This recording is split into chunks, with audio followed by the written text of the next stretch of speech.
آج کے دور کے اندر جہاں حدیث پر اعتراضات کی بات آتی ہے تو وہاں تدوین حدیث کے ادوار پر بھی اعتراض کیے جاتے ہیں۔ کچھ لوگ یہ بھی کہتے ہیں کہ اگر حدیث اتنی اہم تھی تو قرآن کی طرح اس کی کتابت اور تدوین عہد نبی صلی اللہ علیہ وسلم میں کیوں نہ ہوئی؟ آپ صلی اللہ علیہ وسلم کے علاوہ کسی شخصیت کے لیے اس کا 1% حصہ بھی، 100 میں سے 1% حصہ بھی تحقیق و تمحیص کا، کسی کی باتوں کو ویریفائی کرنے کا کسی کے بارے میں کیا ہی نہیں۔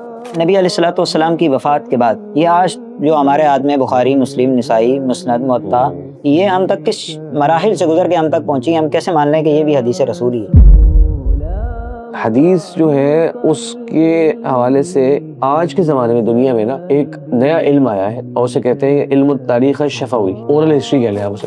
یعنی آج ہم بات کرتے ہیں کہ مثال کے طور پہ نیوٹن کی کوئی بات ہم لوگ تک پہنچے، اور شیکسپیئر کی کوئی بات ہم تک پہنچے، یا گزرے ہوئے تاریخ کے اندر بہت سے لوگ گزرے، ہم تو ان کی باتیں سن رہے ہوتے ہیں اور آگے دوسرے کو پھیلا رہے ہوتے ہیں، چیک بھی نہیں کر رہے ہوتے کہ کہاں سے آئی ہے۔ کہ جب فتنے ظاہر ہوئے سیاسی اعتبار سے، فرقے بن گئے، وضع حدیث اور من گڑت حدیث کی کثرت ہو گئی، ان چیزوں کی وجہ سے بھی کیا حدیث کی حفاظت پر، تدوین حدیث پر اثر پڑا؟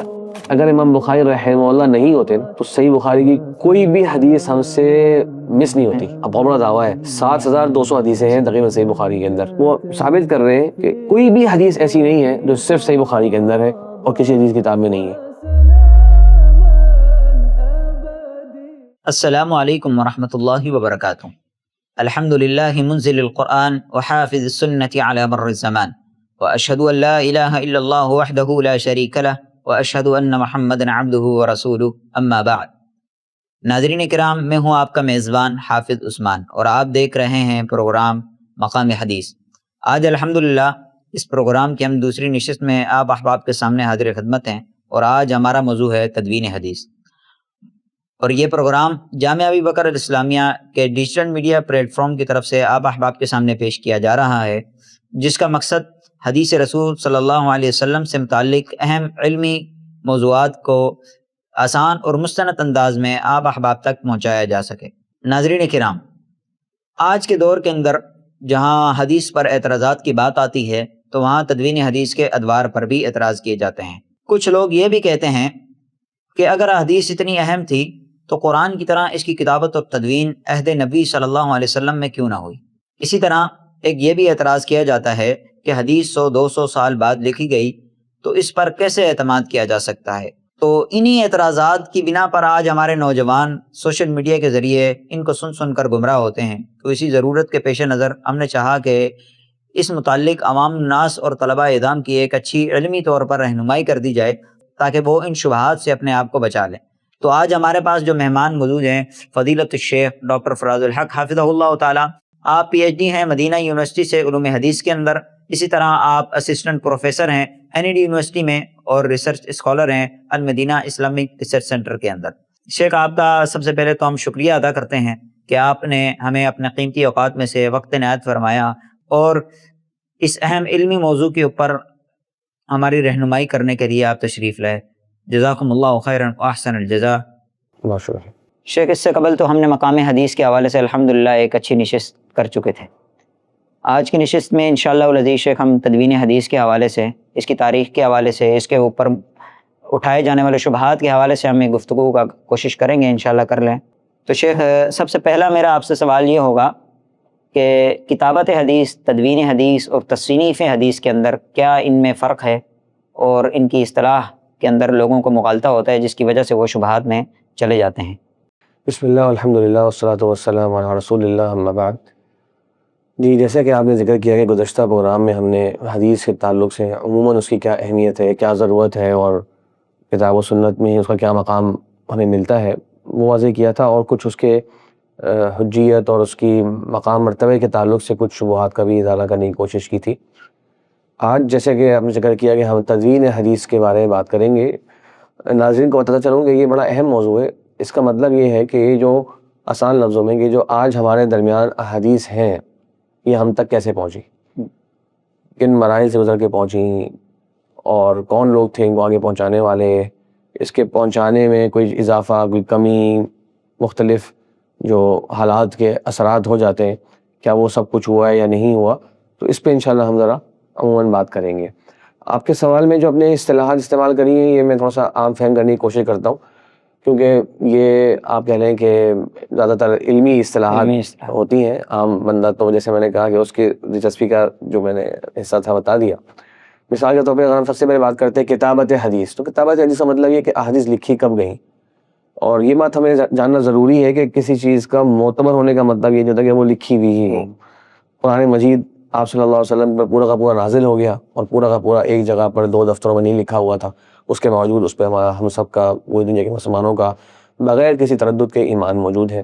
تو وہ بے شک بعد میں لکھا گیا ہو، لیکن اس کی اتھینٹسٹی اور اس کی جو اتھارٹی ہے وہ پوری کی پوری اپنی جگہ مسلم ہے. تو کتابت حدیث سے مراد یہ ہوتا ہے کہ احادیث لکھی کب گئیں. تو اس میں ہم صحابہ کرام کے مختلف صحیفے ہم کو ملتے ہیں، آپ صلی اللہ علیہ وسلم کی بعض احادیث آپ کی زندگی میں جو لکھی گئی اس کا ذکر ملتا ہے. پھر ہم دیکھتے ہیں کہ تابعین، تبع تابعین کے زمانے میں، تھوڑی سی تفصیل سے انشاءاللہ ہم آگے اسے بات کریں گے. تو کتابت حدیث تو یہ ہے. اگلا جملہ آپ نے کہا کہ تدوین حدیث میں ہاں، تدوین کا مطلب یہ ہے کہ باقاعدہ ایک جگہ کمپائل کرنا. ابھی تو وہ لکھی ہوئی ہے، کسی کے پاس اتنی موجود ہے، کسی کے پاس 10 حدیثیں، کسی کے 20 حدیثیں. اب میں ان سب کو جمع کر کے ایک کتاب میں اگر لکھ دوں تو اسے کہتے ہیں تدوین حدیث. دوسرے لفظوں میں اگر میرے پاس کوئی کاپی ہے، رف کاپی، میں استاد سے جب بھی بات سنتا ہوں لکھ لیتا ہوں، بعد میں جا کے جب میں اس کو ایک فیئر کاپی بناؤں گا، پوری کتاب شروع سے لے کر آخر تک میں نے جناب پورے سال میں استاد سے یہ باتیں لکھی، تو وہ اسے ایک تدوین، مدون اردو میں استعمال بھی کرتے ہیں ہم لوگ، چیز مدون ہو جانا مطلب اس کا ایک مرتب انداز سے لکھا ہونا. تو یہ تدوین حدیث ہے. تیسرا مرحلہ جو ہے وہ تصنیف حدیث ہم کہہ سکتے ہیں، جو کہ اسی انداز میں صحیح ہے. کتابت سب سے پہلے ہوئی، اس کے بعد تدوین ہوئی، اور پھر اس کے بعد تصنیف. تصنیف ہوتا ہے مثال کے طور پہ ایک حدیث کا عالم ایک کتاب لکھنا چاہے، حدیث کی کتاب، تو اب اس کے سامنے آپشن ہے. اب وہ چاہے تو مثال کے طور پہ اس کا 10 صحابہ کی احادیث ہے، تو پہلے ایک صحابی کی تمام حدیث جمع کر دے، پھر دوسرے کی تمام حدیث جمع کر دے، پھر تیسرے کی، اس طرح سے کر لے. یا اگر وہ چاہے تو حدیث کے ٹاپک کو دیکھتے ہوئے کہ بھئی پہلے عبادات کی حدیث میں لے آتا ہوں، پھر میں اخلاقیات کے لیے آتا ہوں، پھر میں معاملات کے لیے آتا ہوں، پھر میں اسلام کا جو آئینی سسٹم ہے اس کے لیے آتا ہوں، تو اس انداز سے کوئی خاص ترتیب دے لے. تو تصنیف کا مطلب سمپل ہی ہوتا ہے کہ حدیث کی کتاب کو لکھ دینا تاکہ وہ پھر لوگوں کے لیے اس سے استفادہ کرنا آسان ہو جائے. تو ان اصطلاحات کے اندر تو یہ ہم کہہ سکتے ہیں کہ یہ تینوں اصطلاحات حدیث کی تدوین کے عمل میں شامل رہی ہیں. حدیث کی کمپائلیشن ان تینوں مراحل سے گزر کر آگے بڑھی ہے، اور اس سے پہلے بھی بہرحال یہ ہم انشاءاللہ آگے بات کر لیں گے کہ حدیث کیسے تھی، اور یہاں تک تدوین یعنی کہ کتابت سے پہلے والے مراحل کیا تھے. یعنی آسان الفاظ میں اگر عوام کے لیے رکھا جائے تو کتابت ہم کہہ سکتے ہیں کہ ایک نوٹس نما شکل ہے. ہر کسی نے اپنے حساب سے جو لکھا وہ اپنے پاس سے لکھ لیا. پھر اس سے اگلا مرحلہ ہمارے پاس تدوین کا آ گیا. وہ جو لکھی ہوئی ہر کسی صحابی کے پاس تھی وہ ایک جگہ جمع کر دی گئی، اور اس کے بعد تصنیف کے مراحل میں شخصیات کی بنا پر یا موضوعات کے حساب سے تقسیم ہوئی، اور اسے تصنیف کہتے ہیں. ہاں یہ ظاہر ہے جسے کہتے ہیں تمہیدی بات ہے، تمہیدی تفصیل ہو گئی. یہاں تک تو ہم نے سمجھ لیا کہ کتابت، تدوین اور تصنیف کیسے کہتے ہیں. اب عہد نبوی میں صلی اللہ علیہ وسلم، ان کے اندر جو صحابہ اکرام تھے وہ حدیث کے ساتھ ان کا کیا تعامل تھا؟ وہ کس مرحلے تک پہنچا تھا؟ تدوین کے مرحلے تک تھا، کتابت کے، یا تصنیف کے؟ دیکھیے حافظ عثمان صاحب، میں چاہتا ہوں کہ ناظرین نا ایک بات کو بڑے اچھے انداز سے سمجھ لیں. وہ یہ کہ حدیث کا بنیادی موضوع ہے آپ صلی اللہ علیہ وسلم کی ذات. آپ صلی اللہ علیہ وسلم اللہ تبارک و تعالیٰ کے بھیجے ہوئے آخری پسندیدہ محبوب نبی ہیں، اور آپ کی بعثت کا مقصد ہے کہ آپ صلی اللہ علیہ وسلم لوگوں کے لیے ایک رول ماڈل بنے. لوگ آپ کی زندگی کے تمام گوشوں کو دیکھیں اور پھر اسی کے مطابق اپنی زندگیاں گزارنے کی کوشش کریں. تو بتانے کا مقصد یہ ہے اس بات کو شروع میں کہ حدیث کو ہمیں ایک اس طرح کی چیز سمجھنے کی ضرورت ہے کہ وہ باقاعدہ کوئی ایسا کورس نہیں ہوا کرتا تھا جیسے کہ آج کے زمانے میں اگر ہم حدیث پڑھنے بیٹھتے ہیں تو ایک کورس کی طرح اس کو پڑھ رہے ہوتے ہیں. وہ آپ صلی اللہ علیہ وسلم کی ذات ہے، اور آپ کے ساتھ جڑے ہوئے لوگوں کے تجزیات بھی ہیں، آپ کے ساتھ جڑے ہوئے لوگوں کی جو آپ کی زندگی کو دیکھا وہ آگے منتقل کرنا بھی ہے. ان میں باتیں بھی آ گئی، اس میں آپ کا عمل بھی آ گیا، کب آپ خاموش ہوئے، کب آپ نے بولا، یہ بھی آ گیا، آپ کے اخلاق، کردار، یہ سب آ گیا. تو حدیث کو اور سنت کو ہمیں ایک نیچرل سا جسے کہتے ہیں ہم لوگ، ایک فطری سا ایک عمل تصور کرنا چاہیے. پہلی بات تو یہ ہے، یعنی وہ اس طرح نہیں ہے کہ مطلب کہ مثال کے طور پر صحابہ کرام آگے بیٹھے ہیں تو چلو بھائی حدیث کی کلاس میں جا رہے ہیں، ہم آپ صلی اللہ علیہ وسلم کی حدیث لکھنے کے لیے جا رہے ہیں. نہیں، اس طرح کا ماحول نہیں ہوا کرتا تھا. وہ آپ صلی اللہ علیہ وسلم کے صحابہ ہیں، رہنے والے ہیں آپ کے آس پاس، ان میں درجہ بندی بھی ہے، افضلیت کے اعتبار سے بھی، صلاحیت کے اعتبار سے بھی، اس معنی میں کہ حضرت ابو ہریرہ رضی اللہ عنہ ہر وقت وہاں موجود ہے، بہت سے صحابہ کرام ایسے ہیں جو کبھی کبھار وہاں موجود ہیں، بہت سے ایسے ہیں جو اسلام لے کر آئے اور 10-12 دن آپ کے پاس وقت گزارا، پھر اپنی قوم کے واپس چلے گئے، اصحاب صفہ کا جیسے ہم ذکر پڑھتے ہیں۔ تو یہ آپ صلی اللہ علیہ وسلم کی زندگی میں احادیث کس طرح موجود تھی نا، اس کو جاننا بہت ضروری ہے۔ اس کو ہم 2-3 پوائنٹس میں واضح کرتے ہیں۔ دیکھیں، پہلی بات تو یہ تھی کہ آپ صلی اللہ علیہ وسلم کے سامنے ایک عمل ہو اور آپ صلی اللہ علیہ وسلم اس کے بارے میں لوگوں کو بتائیں، اس کی رہنمائی کریں۔ مثال کے طور پہ ایک حدیث میں آتا ہے، صحیح بخاری میں حدیث ہے کہ عبداللہ بن مسعود رضی اللہ عنہ فرماتے ہیں کہ آپ صلی اللہ علیہ وسلم ہمیں وعظ کیا کرتے تھے، لیکن ہر روز وعظ نہیں کیا کرتے تھے تاکہ ہم تھک نہ جائیں۔ اس کا مطلب آپ صلی اللہ علیہ وسلم کا وعظ جو ہے یہ ایک حدیث ہے۔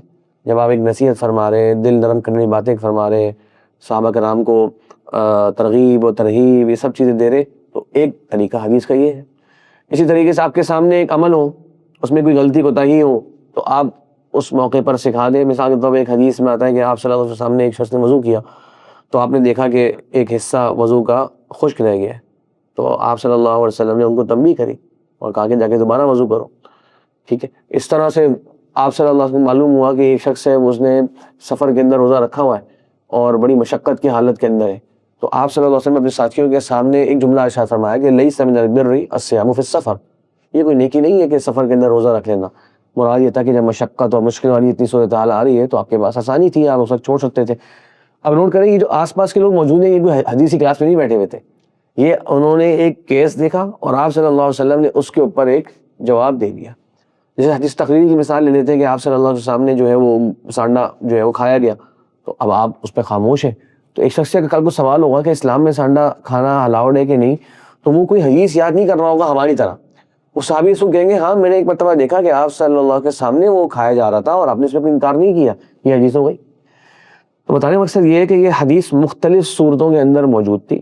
آپ کی زندگی کے بعد بھی اگر ہم چلے جائیں تو آپ صلی اللہ علیہ وسلم کے صحابہ کرام، آپ کی ازواج مطہرات امہات المؤمنین اور دیگر، ان کے پاس لوگ آپ صلی اللہ علیہ وسلم کا طریقہ اور اسوہ سیکھنے ہی آیا کرتے تھے۔ حضرت عائشہ کے پاس آیا کرتے تھے، ام سلمہ کے پاس آیا کرتے تھے کہ بتائیے جی اللہ کے رسول صلی اللہ علیہ وسلم کا یہ طریقہ کار کیا ہوا کرتا تھا۔ تو یہ جاننا بہت ضروری ہے کہ یہ، اور پھر وہ بتایا کرتی تھی آپ صلی اللہ علیہ وسلم ایسے کیا کرتے تھے۔ تو حدیث جو ہے وہ ایک، آپ کہہ لیں کہ آپ صلی اللہ علیہ وسلم کی ذات سے جڑے ہوئے مختلف قسم کے جو معاملات ہو رہے ہوتے تھے، تعلیم بھی ہے اس میں، تصحیح بھی ہے اس میں، کسی قرآن کی تشریح بھی ہے۔ اب یہ بات کہ جب اللہ کے رسول صلی اللہ علیہ وسلم نے صحابہ کرام کو حدیث پڑھ کے سنا دی، قرآن کی آیت پڑھ کے سنا دی، الذین آمنوا ولم یلبسوا ایمانهم بظلم اولئک لهم الامن وهم مہتدون۔ اب یہاں حدیث کیا آ رہی ہے؟ یہاں حدیث یہ آ رہی ہے صحابہ کرام اس آیت کو سن کے بڑے پریشان ہو گئے۔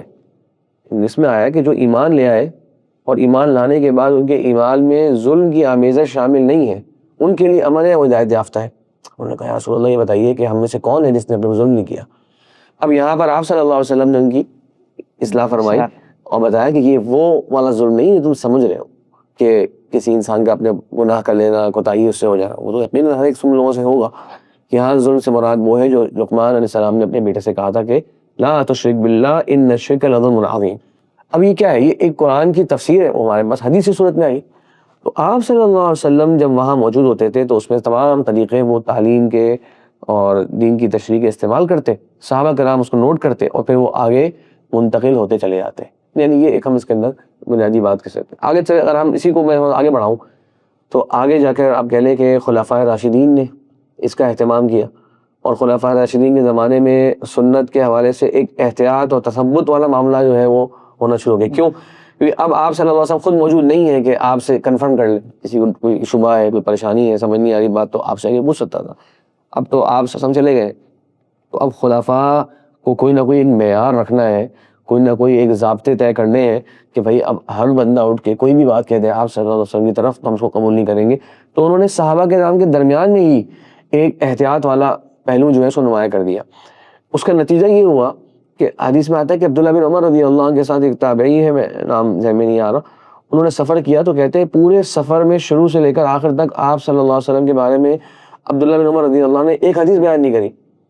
اور حضرت زید بن ارقم رضی اللہ فرمایا کرتے تھے کہ ہم بڑے ہو گئے ہیں اور اب کچھ بولنا شروع ہو گئے ہیں اور آپ صلی اللہ علیہ وسلم کے بارے میں بات کرنا یہ بڑی ذمہ داری کی بات ہے، اور کیا کہتے ہیں اس میں مختلف اور بھی باتیں آتی ہیں. مسئلہ استئذان ثلاثہ کا جو وہ مسئلہ ہے بالکل. حضرت ابو سعید خدری رضی اللہ عنہ کا جو واقعہ آتا ہے, ابو موسیٰ اشعری گھر پر آتے ہیں اور پھر 3 مرتبہ دستک دی اور دروازہ نہیں کھولا گیا, واپس چلے گئے. عمر رضی اللہ عنہ نے واضح کر دیا کہ یہ میں تمہیں جھٹلا نہیں رہا تھا, لیکن میں چاہتا تھا لوگ ذرا احتیاط کریں اللہ کے نبی صلی اللہ علیہ وسلم جب کسی حدیث کی نسبت کر رہے ہو. مطلب میں نے مختصر حدیث بیان کری تاکہ ذرا سننے والوں کے ذہن میں شاید ہوگی, کافی مشہور حدیث ہے. بتانے کا مقصد کیا کہ پھر تھوڑا سا احتیاط کا اور تثبت کا ایک مرحلہ شروع ہو جاتا ہے, لیکن ابھی بھی احادیث سب کی سب سینہ مسینہ ہی ہے اور اس کے اندر کوئی پریشانی کی بات نہیں ہے. اور یہ بات بھی جاننا بہت ضروری ہے کہ صحیفوں پہ جب بات آئے گی تو اس پہ بات کر لیں. یعنی ہم نے یہ سمجھ لیا کہ حفاظت حدیث ضروری نہیں ہے کتابت حدیث کے ساتھ تلازم ہو اس کا. بالکل بالکل. وہ حفظ پر بھی ہو سکتا ہے, جیسے عرب اپنی ذہانت کی وجہ سے مشہور تھے عرب میں, تو اسی وجہ سے وہ حفظ پر اتنا اپنا اعتبار تھا ان کا کتابت سے بڑھ کر.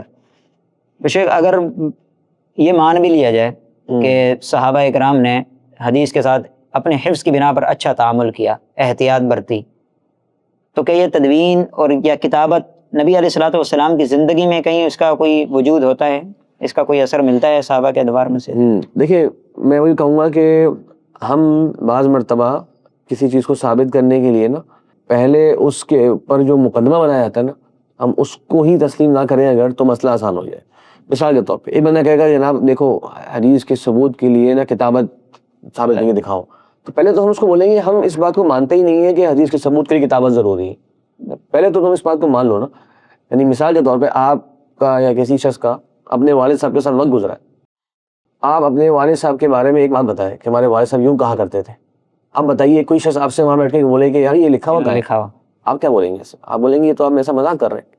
تو صحابہ کرام کے بارے میں ان سے یہ تقاضا کرنا کہ اگر تو صحابہ کرام کے ہمیں مثال کے طور پہ جو حدیث بیان کرنے والے صحابہ ہیں مسند احمد میں 800 سے زائد ہیں, جنہوں نے حدیث بیان کری ہیں ان کے مسند کے نام سے 800 سے زائد ہے, کچھ کہتے ہیں 900, ان کی تعداد 1000 سے 1500 کے درمیان ہے. یہ وہ صحابہ جنہوں نے روایت کری ہے آپ صلی اللہ علیہ وسلم سے, 1000 سے 1500, 100 سے اوپر میں خواتین بھی ہیں.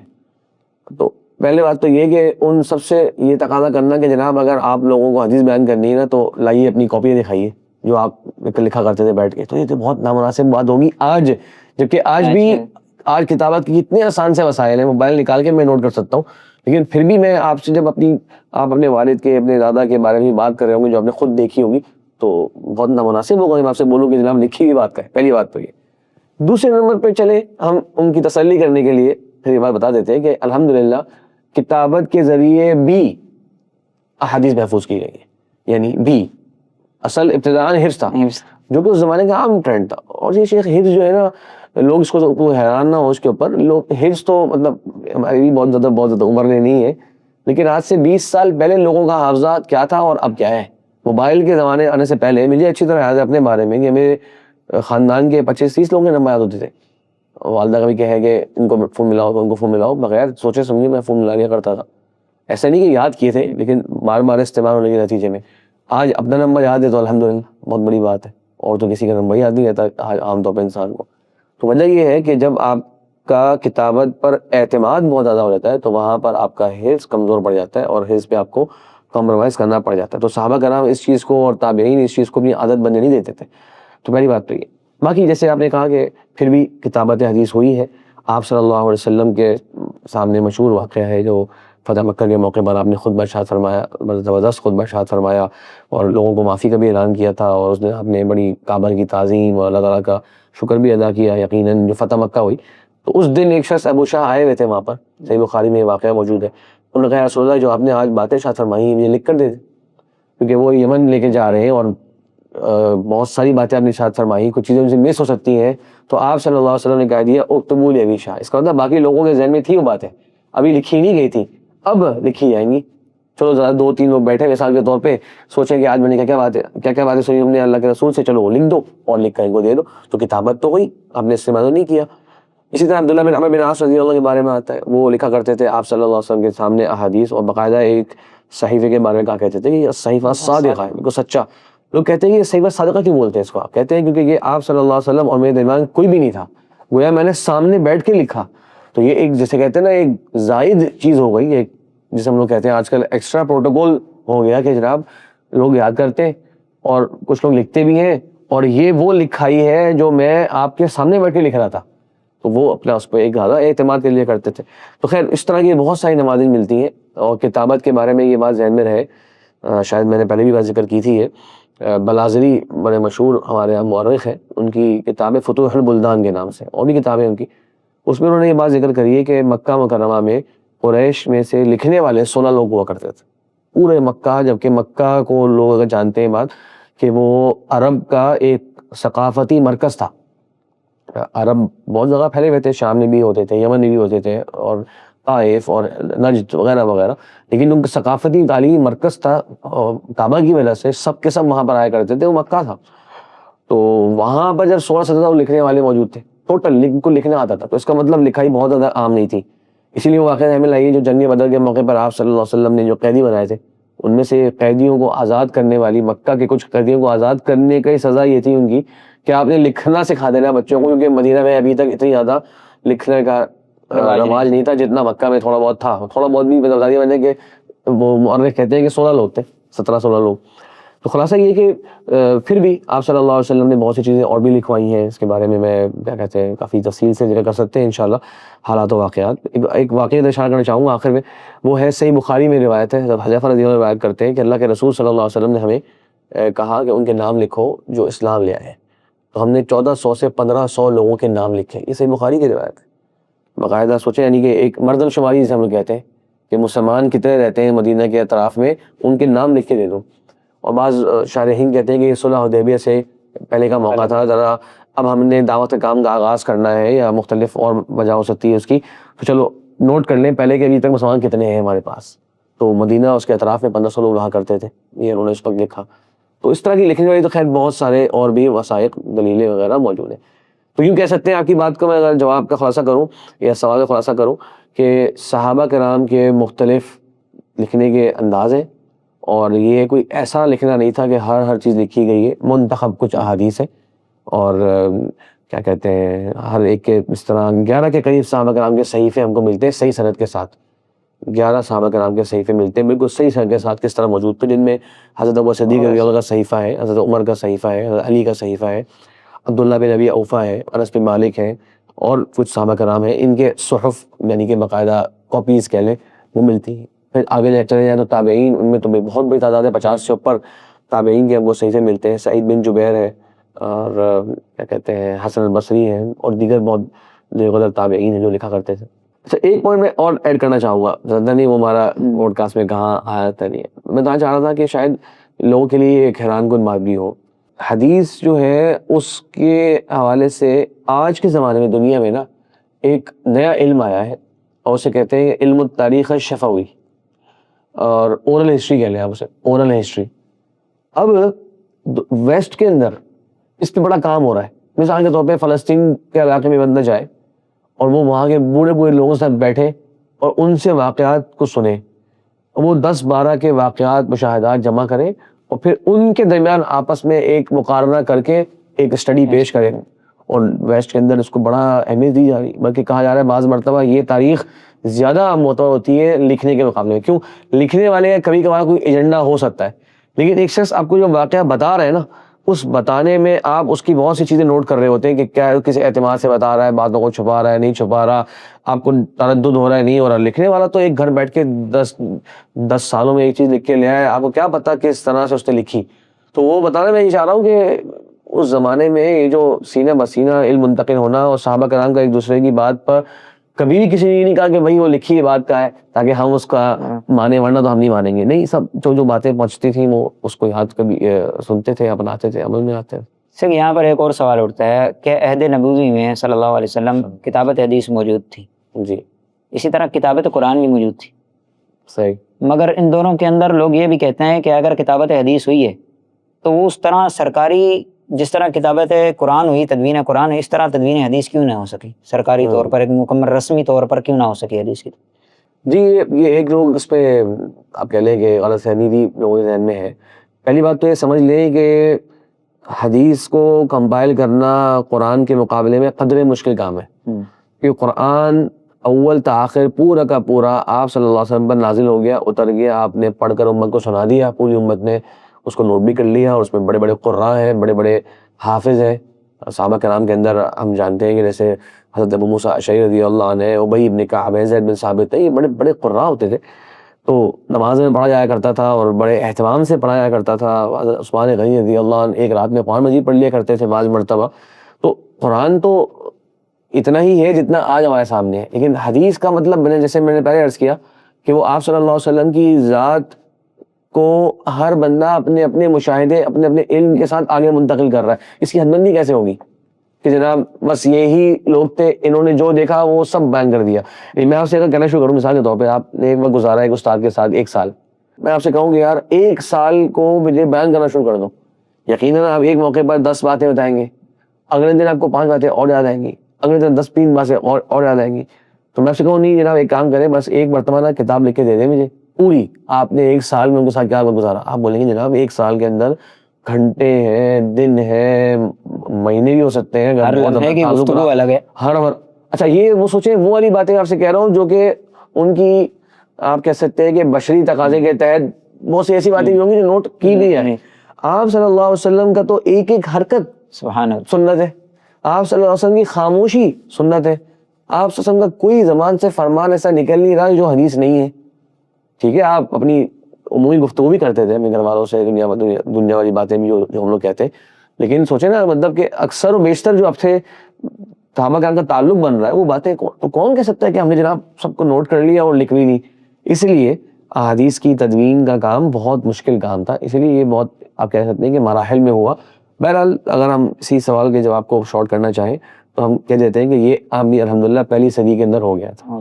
اس کی دلیل صحیح بخاری میں ہے کہ عمر بن عبدالعزیز رحمہ اللہ جو کہ بہت نیک سیرت بنو امیہ کے خلفاء میں سے تھے، اور بھی بہت سارے گزرے ہیں لیکن ان کی خاص طور پہ دینداری اور نیکی کا بڑا ذکر ملتا ہے. اور دیکھیں ان کے پاس خالی 2 سال کی حکومت رہی، 99 میں کیا گورنمنٹ آئی اور 101 کے دن انتقال ہو گیا. اس میں بھی انہوں نے علم کے حوالے سے اہتمام کیا. تو مدینہ میں جو ان کا والی، یہ تو شام میں تھے دمشق میں، تو مدینہ میں جو ان کے والی تھے ابو بکر بن عمر بن حزم، ان کو انہوں نے خط لکھا اور کہا کہ جتنی بھی حدیثیں ہیں نا آپ صلی اللہ علیہ وسلم کی ان کو لکھنا شروع کر دو، مجھے خطرہ ہے کہ علم ختم ہو جائے گا اور علماء چلے جائیں گے، تو تم نا ان کو لکھنا شروع کر دو، کیونکہ اگر علماء چلے گئے تو وہ علم چلا جائے ان کے ساتھ. سینہ بسینہ تھا نا اب تک تو دروس العلم و ذهاب العلماء. تو کہتے ہیں پھر امام زہری رحمہ اللہ بھی وہاں پہ موجود تھے اس وقت، جو بہت بڑے تابعین میں سے ہیں. تو ان کا خیر وقت شام اور مدینہ کے درمیان گزرا ہے. تو وہ کہتے ہیں کہ پھر ہم نے باقاعدہ احادیث کو لکھنا شروع کر دیا، فکتبناها دفترا دفترا، تو باقاعدہ کاپیز اس کی بنانا شروع کر دی، جس طرح عثمان غنی کے زمانے میں یا ابو صدیق کے زمانے میں باقاعدہ ایک قرآن کمپائل ہو گیا تھا. تو یہ پہلی صدی کے اندر یہ کام بھی ہو گیا تھا. تو آفیشیل باقاعدہ کتابت حدیث ہوئی ہے اور تدوین ہوئی ہے، لیکن ہم سب جانتے ہیں کہ وہ آپ کہہ لیں کہ مثال کے طور پہ میں کہوں کہ اگر 1000 حدیثیں ہوئی ہوں گی تو وہ ٹوٹل حدیثیں تو نہیں، حدیثیں تو اور بھی ہیں، لیکن ایک اہتمام امت کا نظر آ گیا کہ بھئی جس طرح قرآن کی بھی حفاظت کرنا امت کی ایک جیسے کہتے ہیں اللہ نے لی ہے اور امت کے ذریعے کروائی ہے، یہی معاملہ حدیث کے بارے میں بھی ہے کہ اللہ تعالیٰ نے توفیق بخشی ایسے ہمارے بڑے بڑے محدثین تابعین کو اور نیک صالح حکمرانوں کو کہ وہ اس کے اندر حصہ ڈالیں اور حدیث ہم تک پہنچی. اس میں شیخ ایک بہت بڑا اشکال یہ بھی دور ہو گیا کہ جو لوگ کہتے ہیں کہ اللہ تعالیٰ نے صرف قرآن کی حفاظت کا ذمہ لیا، حدیث کی حفاظت کا ذمہ نہیں لیا، تو اس سے یہ بھی ثابت ہو گیا کہ حدیث کی بھی حفاظت ہو چکی ہے. یہ لوگ بھی سمجھتے ہیں کہ سب سے پہلے جو مدون حدیث تھے وہ امام زہری ہیں، اس سے قبل یعنی کوئی حدیث کا ریکارڈ ہی نہیں تھا. نہیں باقی بالکل آپ نے کہا کہ یہ بہت بڑا شبہ ہے. ایک شخص سے میں پوچھوں نا، اگر ایک شخص اس شبے کو مان کے بیٹھا ہوا ہے کہ نہیں حدیث کا تو کوئی گارنٹی نہیں، میں اس سے پوچھتا ہوں بڑے سمپل سوال ہے، پھر مجھے بتا دیجئے آپ کہ اللہ کے رسول صلی اللہ علیہ وسلم کی زندگی کیسے اسوہ حسنہ ہے. آپ بتائیے آپ نے خوشی میں کیا کیا، غمی میں کیا کیا، امن میں کیا کیا، معاہدے کیسے کیے، دشمنی کس سے رکھی، گھر کے اندر کیسے حالات ہوتے تھے، صحابہ سے کیسے ملتے تھے. اسوہ حسنہ مطلب یہ کہ رول ماڈل، اور رول ماڈل ہوتا ہے آپ کا ایک آئیڈیل شخصیت، تو اس کی زندگی کے بہت سارے پہلو آپ کے سامنے ہونے چاہیے تاکہ آپ اس کو فالو کریں. تو قرآن مجید کے اندر آپ صلی اللہ علیہ وسلم کی زندگی پوری تو بیان نہیں ہوئی، آپ بہت سی بیان ہوئی بھی باتیں لیکن مکمل تفصیل تو نہیں. تو کیسے میں پھر آپ کو بناؤں اپنا رول ماڈل؟ تو گویا یہ قرآن کی آیت پر عمل کرنا ممکن ہی نہیں ہوگا جب تک کہ احادیث کا ایک بہت بڑا مجموعہ ریکارڈ موجود نہ ہو. یہی بات ہم لوگ کہتے ہیں عبادات کے بارے میں، اقیم الصلاۃ وآتوا الزکاۃ، ایک سورت قرآن کے اندر ہم جانتے ہیں کہ وراثت کے مسائل ایک رکوع میں پورے بیان ہو گئے. علماء کہتے ہیں کہ 95 مسائل اس میں آ گئے پورے کے پورے ایک رکوع میں. اور بعض علماء کا یہ اس میں انہوں نے ماشاءاللہ کتابت بھی لکھی ہے کہ یہ جو کلالہ والی آیت ہے یستفتونک اور یہ جو سورہ نساء کا ایک رکوع ہے پورے کے پورے ان وراثت کے مسائل انہی آیات سے اخذ کی. تو یہ پورا اتنا بڑا علم اللہ تبارک و تعالیٰ نے ایک صفحے میں بیان کر دیا. تو نماز کا طریقہ تو اس کے مقابلے میں قدر آسان ہے, اس کے لیے بھی آدھا پیج آ جاتا مسئلہ حل ہو جاتا نا. لیکن لوگوں کو بتانا تھا, ایک اور مسئلہ کی طرف لوگوں کی توجہ کروانی تھی کہ وہ عملی چیز ہے, وہ عمل سے سیکھی جائے گی. تو وہ عمل اللہ کے رسول صلی اللہ علیہ وسلم موجود ہے. یہ معاملہ تمام عبادات کے اندر ہے, وہی حج ہے, وہی معاملات اور بھی ہیں. تو ہم یہ کہہ سکتے ہیں کہ یہ ایک غلط فہمی ہے کہ احادیث جو ہے وہ اس طرح جمع نہیں ہوئی, بلکہ احادیث بھی جمع ہوئی ہیں اور اللہ کے رسول صلی اللہ علیہ وسلم کا اسوہ ہم تک پہنچا ہے. شیخ یہ تدوین حدیث پہ تو ہماری بات ہو گئی. تو یہ نبی علیہ الصلوۃ والسلام کی وفات کے بعد یہ آج جو ہمارے ہاتھ میں بخاری, مسلم, نسائی, مسند, موطا, یہ ہم تک کس مراحل سے گزر کے ہم تک پہنچی, ہم کیسے مان لیں کہ یہ بھی حدیث رسول ہی ہے؟ یہ جناب ایسے مان لیں کہ میں آپ سے پوچھوں اگر کہ کسی واقعے کے رونما ہونے کی آپ مجھے خبر دیں جس میں آپ خود موجود نہیں تھے عینی شاہد کے طور پہ, اور آپ چاہتے ہیں کہ اگلا بندہ آپ کی تصدیق کرے, تو کن چیزوں کو وہ پرکھے گا تب جا کر وہ آپ کی بات کی تصدیق کر رہا ہوگا؟ آسان دوبارہ سے کہتا ہوں, اگر مجھے ایک واقعے کی تصدیق کرنی ہے, میں کیا چیز دیکھوں گا اس کو تصدیق کرنے کے لیے؟ آسان لفظ, میں خود وہاں موجود نہیں تھا, مجھے لوگوں نے خبر دی ہے, میں پہلی بات یہ دیکھوں گا کہ جنہوں نے خبر دی ہے وہ خود وہاں موجود تھے, ایک بات. دوسرا, وہ لوگ جو وہاں موجود تھے جو مجھے خبر دے رہے ہیں آج, ان کی دیانتداری کیسی ہے, سچے ہیں, اچھے کریکٹر کے ہیں, یا ایسے چلنے پھرنے میں ہر قسم کے لوگ ہیں, نہیں دیانتدار سچے ہیں. تیسری میں دیکھوں گا کہ جناب ان کا حافظہ کیسا تھا. یہ تو نہیں کہ واقعے کو 10 سال ہو گئے تو اب ان کو اس کی آدھی باتیں یاد ہی نہیں ہیں, یا واقعے کو 2 سال ہو گئے تو اب وہ بھول چکے ہیں کہ کیا کچھ ہوا ہے. نہیں, میں چیک کروں گا ان کا حافظہ کیسا تھا. پھر میں دیکھوں گا کہ ان کی بات کے مخالف کوئی اور تو بات نہیں کر رہا. یعنی یہ کہہ رہے ہیں کہ یہ واقعہ ہوا تھا مثال کے طور پہ ہم بیٹھے ہیں کراچی میں گلشن اقبال کے علاقے میں, اگلا بندہ کہہ رہا ہے نہیں یہ واقعہ ہوا تھا ناظم آباد کے علاقے میں. اچھا, مجھے 5-6 لوگ اور مل گئے جو کہے ناظم آباد کے علاقے میں. یہ ہوتا ہے کہ ایک کی مخالفت میں 3-4 لوگ اور بھی آ گئے, یا ایک ہی بندے کے مقابلے میں دوسرا ایک بندہ ہے اس کا حافظہ بڑا کمزور ہے, اس کا حافظہ اس کے مقابلے میں اچھا ہے, تو یہ چیک کروں گا اس کے اندر میں. اور بہرحال یہ سارے یہی چیزیں چیک کروں گا نا میں. اب یہ میں نے دیکھ لیا کہ وہ بندہ وہاں موجود بھی تھا, دیانتدار بھی ہے, حافظہ اس کا بالکل درست ہے, کوئی اس کی بات کو رد نہیں کر رہا, تو میں کہوں گا واقعی یہ واقعہ ہوا ہے, یہ عمل ہوا ہے. یہی تو میں نے 4-5 باتیں بتائی چیک کرنے والی نا. محدثین کی ہے یہ حدیث کی قبولیت کی شرائط ہے. تو 5 شرائط علماء کا نام بیان کرتے ہیں. راوی کا عادل ہونا, ضابط ہونا, سند کا متصل ہونا. اس حدیث میں یہ 3 چیزیں ہونی چاہیے, 2 چیزیں نہیں ہونی چاہیے. ایک شذوذ جو کہ مخالفت ہے, اور ایک اور علت کہہ رہے ہیں کہ کچھ باریک سا سبب جو کہ اور اس کی بہت تفصیلات ہیں, لیکن آپ کہہ لیں کہ کوئی بھی ہڈن ڈیفیکٹ اس کے اندر نہیں ہونا چاہیے, ایسی کوئی چیز جو چھپی ہوئی غلطی ہو. پھر یہ چیزیں محدثین کے سامنے احادیث اس شرائط پر آتی ہیں تو وہ پھر اپنی کتابوں میں اس حدیث کو لکھتے ہیں, اس سے باہر نہیں لکھتے. تو کتابت حدیث کا ایک مرحلہ تھا, تصنیف حدیث جیسے ہم نے بات کی تھی, تو آپ یوں کہہ لیں کہ اس میں بھی مختلف انداز کی کتابیں لکھی گئیں. سب سے پہلے جو کتابیں جو طرز کی تالیف ہم کو ملتا ہے وہ تاریخ کی کتابوں کا ملتا ہے, یعنی التاریخ للزہری یا تاریخ اس نام سے. تو تاریخ کا مطلب یہاں پر وہی ہے کہ ایک ہسٹری جو گزری, جو آپ صلی اللہ علیہ وسلم کے زمانے کے احوال اور حالات اور صحابہ کرام کی باتیں اور جو انہوں نے دیکھا مشاہدات کیا وہ آگے پہنچایا, اس میں نام یہ ہے تاریخ, کہ وہ ایک تاریخ کا ریکارڈ ہے. دیکھا جائے تو ایک پورا ورثہ ہے ہمارے پاس کہ جناب اس صدی میں کیا کیا ہوا, تو وہ انہوں نے لکھ دیا. امام زہری کی کتاب ہے.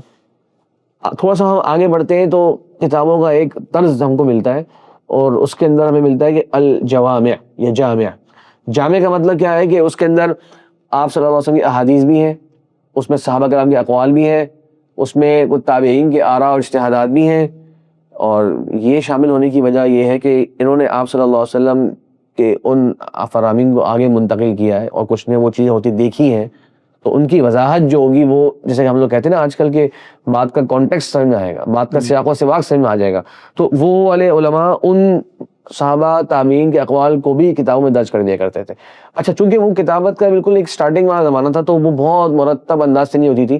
پہلی حدیث طہارہ پہ، دوسری زکوٰۃ پہ، تیسری حدیث جہاد کے بارے میں، چوتھی حدیث طلاق کے بارے میں، تو اس طرح مکس اس میں احادیث ہوا کرتی تھی. تو اس میں ہمیں بڑی مشہور کتابیں ملتی ہیں جہاں امام معمر بن راشد کے نام سے ہیں، 153 ہجری میں انتقال ہوا ہے. جامع سفیان الثوری ہیں، ان کا 160 میں انتقال ہے.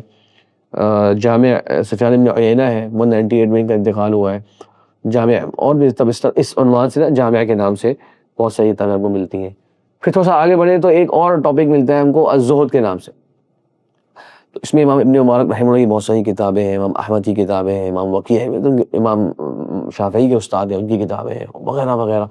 یعنی زہد، دنیا کی بے رغبتی، وہ دیکھتے تھے مطلب لوگوں کے اندر دنیا داری بہت بڑھ گئی ہے اور مال کی فراوانی ہے تو ایسا نہ ہو لوگ اس کے اندر کھو جائیں. تو چلو اس بارے میں جو احادیث ملتی ہیں ہم وہ خالی کمپائل کرتے ہیں. تو ایک ایک موضوع کے اندر باقاعدہ احادیث آہستہ آہستہ آنا شروع ہو گئی. امام مالک کی کتاب الموطا بڑی اہمیت کی حامل ہے، اور موطا کا مطلب ہوتا ہے وہ چیز جو کہ لوگوں کے لیے آسان کر کے پیش کر دی، کیونکہ انہوں نے کتاب کو پہلے نماز کے اوقات کے مسائل ہیں، پھر اس کے بعد طہارت کے مسائل ہیں، پھر نماز کا طریقہ، زکوٰۃ، حج، جو ہمارے یہاں مشہور فقہی ترتیب کہلاتی ہے کتابوں کی، انشاءاللہ لوگ بھی سمجھتے ہیں اس کو. اس طرح سے امام مالک نے اس کو کتاب کو ذرا لوگوں کے لیے آسان کر دیا. اور ایک مطلب یہ بنتا ہے کہ تمام علماء نے اس کتاب پر اتفاق کیا تو اس لیے انہوں نے اس کا نام رکھ دیا الموطا. بہرحال اس نام سے اور بھی کتابیں اس زمانے لکھی گئی ہیں. موطا ابن ابی ذئب ہے، اور بھی امام مالک سے یہ سوال کیا گیا کہ امام مالک صاحب آپ جو کتاب لکھ رہے ہیں، بہت ساری کتابیں لکھ دی گئی ہیں موطا کے حوالے سے یا اسی نام سے یا اسی عنوان سے. تو آپ نے کہا تھا کہ ما کان للہ باقی، جو اللہ کے لیے ہوگا باقی رہے گا. تو ماشاءاللہ پھر وہ کتاب کا ایک بڑا مقام مرتبہ ہے. اس کے اندر یاد رکھیے گا امام مالک نے مدینہ والوں کا عمل بھی ذکر کیا ہے، کیونکہ وہ مدینہ میں رہے ہمیشہ. تو مدینہ کے اندر حدیثیں کس طرح ہوتی تھیں، مدینہ والوں کی رائے کیا ہوتی تھی، کیونکہ وہ مدینہ صحابہ کا مرکز ہونے کی وجہ سے ان کی رائے یہ تھی امام مالک کی کہ ان کی آراء دیگر خطے کے لوگوں کی آراء کی طرح نہیں ہے. یہ صحابہ کرام کے گویا کہ پوتے ہیں یا صحابہ کرام کے نواسے ہیں یا ان کے بیٹے ہیں، ان کی جو مشاہدات ہیں وہ مجھے لکھنے چاہیے. تو وہ امام مالک اس زمانے سے بہت قریب بھی تھے تو وہ بھی لکھنا شروع کر دی انہوں نے. ترتیب اس طرح آگے بڑھتی ہے تو باقاعدہ پھر کچھ کتابیں آنا شروع ہو گئی المصنف. اور مصنف کے اندر انہوں نے ایسی احادیث جمع کر دی یا صحابہ کرام کے اقوال اور تابعین کے اقوال کو بڑے اہتمام سے جمع کرنا شروع کر دیا. اور میں دو بڑی کتابوں کا نام مشہور ہے، مصنف عبدالرزاق اور مصنف ابن ابی شیبہ. اور ناظرین کے لیے کہ یہ مصنف عبدالرزاق معمولی تعداد کی کتاب نہیں ہے، اس کے اندر 12-13 ہزار سے متجاوز احادیث آثار ہیں، صحابہ کرام کے اقوال و آثار. مصنف ابن ابی شیبہ کے اندر 25,000 کے قریب جو ہے وہ آثار ہیں، اور وہ 26 جلدوں میں چھپی ہوئی کتاب ہے. تو 26 جلدوں میں، اور یہ عبدالرزاق بھی جو ہے 12 جلدوں میں چھپی ہوئی ہے. تو یہ بڑی ضخیم کتابیں ہیں، اور یہ امام بخاری سے پہلے کی لکھی ہوئی کتابیں ہیں. یہ بھی اہم بات ہے، ابھی تک ہم بخاری تک نہیں پہنچے. تو ایک عنوان تھا کتابوں کا مصنف. اسی طرح لوگوں نے سنا ہوا ایک نام مسند. مسند کا سمپل مطلب یہ ہے کہ احادیث سند کے ساتھ ہے. پھر اس کی ترتیب مختلف ہو سکتی ہے، لیکن امام کا مقصد ہے کہ سند کے ساتھ مکمل احادیث بیان کر دینا. مسند احمد ہے، مسند ابی داؤد طیالسی ہے، وغیرہ وغیرہ. تو یہ بڑی کتابیں لکھی گئی. تو جناب یہ آپ کہہ لیں کہ دوسری صدی اور تیسری صدی جو ہے نا، اسے ہم لوگ کہتے ہیں علم تدوین کے اندر یہ عصور ذہبیہ ہے، خاص کر تیسری صدی، کہ یہ ایک گولڈن ایرا تھا مسلمانوں کا، کہ اس میں یہ جو بڑی بڑی کتابوں کے نام جو اکثر لوگوں نے سنے ہوئے یہ سب تیسری صدی کے اندر ہی لکھی گئی. البتہ دوسری صدی کے اندر بھی لکھی ہوئی بہت ساری ذخیرہ حدیث کی کتابیں آج ہمارے ذہن میں موجود ہیں. 2-3 کے نام نے میں نے لے لیے. اب امام مالک کی موطا یہ سوچ لیں کہ 179 میں تو امام مالک کا انتقال ہوا ہے، اور 40 سال تک وہ اس کتاب کو پڑھاتے رہے. سبحان اللہ. اور ان سے روایت کرنے والے بھی لوگ سینکڑوں میں ہیں. آج ان کی مختلف روایتیں ہم تک پہنچی ہیں. روایتوں کا مطلب یہ ہے کہ ایک شاگرد نے ان سے حدیث سنی مثال کے طور پہ 160 ہجری میں، اگلے نے سنی 165 میں، ایک نے سنی 170 میں. دور دراز سے لوگ آیا کرتے تھے امام مالک کے پاس وہ سننے کے لیے وہ والی کتاب ان کی. تو اس میں وہ اضافہ ہی کرتے تھے، کبھی کم بھی کر دیا کرتے. ان کی اپنی کتاب ہے، اس میں کچھ چیز ایڈ کر دی، کچھ چیز نکال دی. تو مقصد یہ ہے کہ 40 سال تو انہوں نے اس کو پڑھایا ہے. اور لوگ سوچیں لکھی کب، جمع کب کی؟ تو وہ پہلی صدی کے آخر میں یا دوسری صدی کے آغاز کے اندر وہ باقاعدہ اس کتاب کو پورا لکھنا شروع کر چکے تھے دوسری صدی کے آغاز کے اندر. تو یہ بہت جلدی یہ کتابیں لکھی گئی ہیں. اور آخر میں آپ کہہ لیں کہ جو آسان تقسیم ہے اور زیادہ کامن لوگوں کے ذہن میں ہوگی وہ ہے سنن اور صحاح. تو سنن کے اندر جناب حلال و حرام کی احکام مسائل کی احادیث آ جاتی ہیں. سنن اربعہ مشہور اصطلاح ہے، لوگ جانتے ہیں. اور صحاح کی تقسیم کے اندر جناب اب چونکہ حدیثیں بہت ساری آ گئی ہیں تو اب ایک الگ زاویہ آیا کہ ایسا کرو اتنی ساری حدیثیں ہیں اس میں سے صحیح حدیث جمع کر لو. تو امام بخاری رحمہ اللہ نے دیکھا کہ ان کے استاد اسحاق بن راہوئی ان کی مجلس میں یہ بات کی گئی تو ان کے دل میں یہ بات لگی اور ان کے مجلس میں یہ بات کی گئی. میں یہ جملہ بول رہا ہوں کچھ لوگ کہتے ہیں امام اسحاق بن راہوئی نے کہی تھی اور بات یہ ہے کہ جو روایت ہم پڑھیں گے تو معلوم ہوگا کہ ان کی مجلس میں کسی نے کہی. خیر ایک ہی بات ہو گئی. تو امام بخاری کے دل میں وہ خیال آیا کہ میں یہ کام کیوں نہ کروں, تو پھر انہوں نے اس کو کرنا شروع کر دیا. تو وہ بالکل الگ قسم کی اپروچ ہے کہ جناب احادیث تو بہت ساری ہیں, کمبائل الگ الگ طرح سے ہوئی ہوئی ہیں, ذخیرہ حدیث بہت سارے موجود ہیں, میں ان سب میں سے صرف اور صرف صحیح احادیث جس پر زمانے کے علماء کا اتفاق چلا آ رہا ہے اس کو بیان کرتے آ رہے ہیں, اس پر عمل کرتے آ رہے ہیں, میں وہ والی احادیث لے کر آ جاؤں گا. تو وہ پھر صحیح بخاری اور صحیح مسلم اور یہ ایک الگ تفصیل ہے. انشاءاللہ آگے بڑھتے ہیں. ماشاءاللہ شیخ, یہ تو جو آج ہمارے درمیان اہل سنہ کے ہاں جتنی بھی کتب ہے, یعنی محدثین نے اس کے اوپر وہ اصول اور وہ قواعد رکھے ہیں جو کسی بھی شخص کی بات کے لیے قبول کرنے کے لیے ہمیں وہ قواعد چاہیے ہوتے ہیں. یہ یوں کہہ لیں کہ اس سے زیادہ سخت قواعد کسی کے ہو ہی نہیں سکتے تھے اور نہ دنیا میں کبھی رہے ہیں. یعنی آج ہم بات کرتے ہیں کہ مثال کے طور پہ نیوٹن کی کوئی بات ہم لوگ تک پہنچے, ہاں, اور شیکسپیئر کی کوئی بات ہم تک پہنچے, یا گزرے ہوئے تاریخ کے اندر بہت سے لوگ گزرے, ہم تو ان کی باتیں سن رہے ہوتے ہیں اور آگے دوسرے کو پھیلا رہے ہوتے ہیں, چیک بھی نہیں کر رہے ہوتے کہ کہاں سے آئی ہے.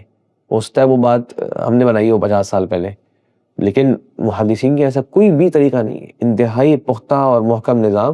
اور جیسے میں نے کہا کہ یہ آپ صلی اللہ علیہ وسلم کے علاوہ کسی شخصیت کے لیے اس کا میں شاید مبالغہ نہ کروں تو اس کا 1% حصہ بھی, 100 میں سے 1% حصہ بھی تحقیق و تمحیص کا, کسی کی باتوں کو ویریفائی کرنے کا کسی کے بارے میں کیا ہی نہیں ہے, نہ کسی کا اہتمام کیا گیا, نہ کسی کی باتوں کو اس طرح سے کیا گیا. تو یہ تو اللہ تعالیٰ نے محدثین کو توفیق بخشی. یہاں پر ایک سامعین کے گوشہ گزار ایک بات کرنا چاہوں کہ ہمارے ہاں یہاں پہ 2 چیزیں واضح ہو گئی کہ صحابہ اکرام رضوان اللہ علیہم اجمعین نے بھی سنت کے ساتھ وہ معاملہ کیا ہے جو کوئی اور شخص کسی کی بات کے ساتھ نہیں کر سکتا. ان کے بارے میں آتا ہے ما رأیت احدا یحب احدا کحب اصحاب محمد محمدا, کہ کسی شخص کو اتنی محبت کرنے والا نہیں پایا گیا جتنا کہ صحابہ اکرام رسول اللہ سے محبت کرتے تھے. آپ کی خلوتیں ہوں, آپ کی جلوتیں ہوں, آپ کا سفر ہو, آپ کا حضر ہو, آپ سوتے کس طرح تھے, اٹھتے کس طرح تھے, حتیٰ کہ بیت الخلاء میں جانے کے اور آنے کے طریقے تک ہمیں صحابہ اکرام نے بچا دیے. تو کیسے ایک شخص اٹھتا ہے اور شک کر سکتا ہے صحابہ اکرام کی عدالت پر, اور یہ کہے کہ صحابہ اکرام کی جو حدیث ہم تک پہنچی ہیں وہ اس پہ شک کیا جائے. اسی طرح محدثین نے بھی جب صحابہ کے آثار, نبی علیہ الصلوۃ والسلام کے اقوال درج کرنا اپنی کتابوں میں شروع کیا, تو ویسے نہیں کہ جو کوئی بھی شخص آئے اور کوئی بھی بات کہے اور اس کے لکھ لیا جائے, بلکہ صحابہ کے دور سے ہی اس بات کی احتیاط شروع ہو چکی تھی کہ وہ پوچھتے تھے ممن انت او ممن سمعت, وہ پوچھا کرتے تھے. پھر محدثین نے بھی یہی اصول رکھا ہے, جیسے کہ شیخ صاحب نے اپنے ذکر کیا کہ 5 ان کی بنیادی شروط ہیں. وہ ایسی شروط ہیں کہ دنیا کے اندر کوئی بھی شخص ان شروط پر آج تک مکمل نہیں ہو سکا کہ اس کے کلام کو درج کیا گئے. تو یہاں پر ایک بات آپ سمجھ لیں کہ حدیث کے معاملے پر نہ صحابہ پر شک کیا جا سکتا ہے, نہ تابعین پر, نہ آنے والے بعد کے محدثین پر کہ انہوں نے کوئی بھی بات اپنے سے لکھ دی گئی ہو. اس میں یوں بھی آپ اس کو شامل کر لیں کہ جو احادیث ہے نا, میں شروع میں نے ایک بات کی تھی, یہ ایک نارمل انداز سے آگے بڑھی ہے. اس میں 1-2 دلائل اور دینا چاہتا ہوں تاکہ لوگوں کے لیے ایک انشاءاللہ مفید بات ہوگی. دیکھیں, ہمیں ملتا ہے ذخیرہ حدیث کے اندر کہ ابوبکر صدیق رضی اللہ عنہ سے بہت ہی تھوڑی احادیث ملتی ہیں, حضرت فاطمہ رضی اللہ عنہ کی بہت تھوڑی حدیث ملتی ہیں. کچھ لوگ اس کو بطور اعتراض ہی بیان کر رہے ہوتے ہیں.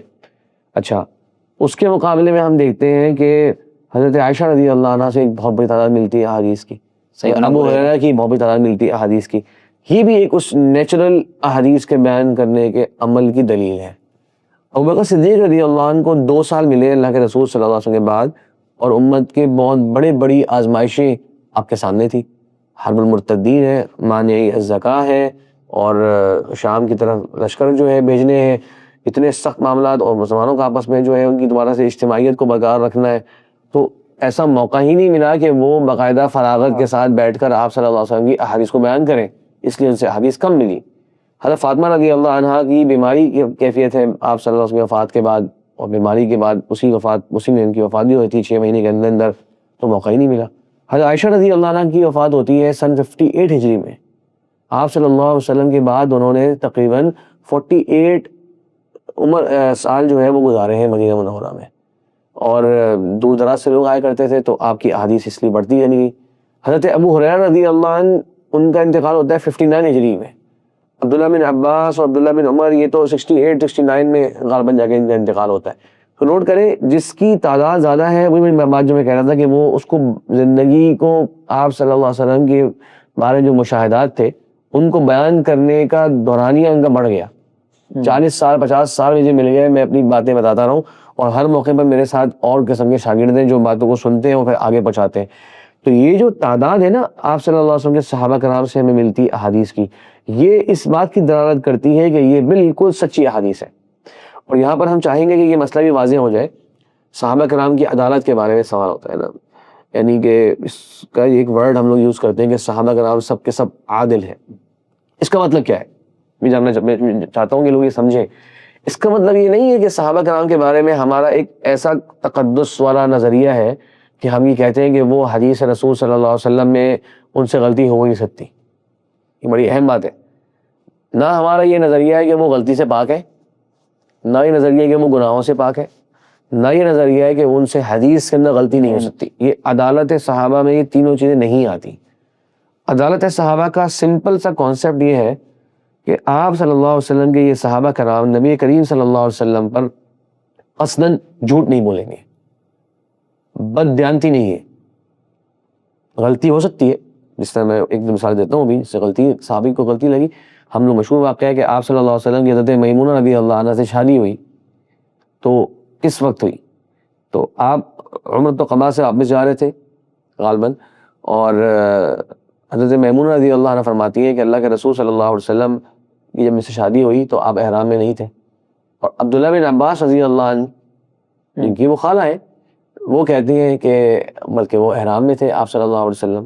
تو یہاں پر علماء نے ذکر کیا کہ عبداللہ بن عباس رضی اللہ عنہ کو غلطی لگی, اور سعید بن مسیب جو بعد کے تابعین میں سے ہیں وہ بھی باقاعدہ بتاتے ہیں کہ یہ عبداللہ بن عباس رضی اللہ عنہ یہاں پر ان کا موقف درست نہیں ہے, بلکہ حضرت میمونہ رضی اللہ عنہ کا موقف درست ہے. وہ صاحبہ قصہ ہے, ان کے ساتھ واقعہ ہوا نا, وہ آپ کی زوجہ مطہرہ تھی, تو ان کو زیادہ اس واقعے کا علم ہوگا. تو نوٹ کریں یہاں پہ ہمیں معلوم ہوگی کہ غلطی ہوئی, اور اس کا صحابہ کرام نے یہ نہیں کہا کہ نہیں بس غلطی ہو ہی سکتی کسی سے.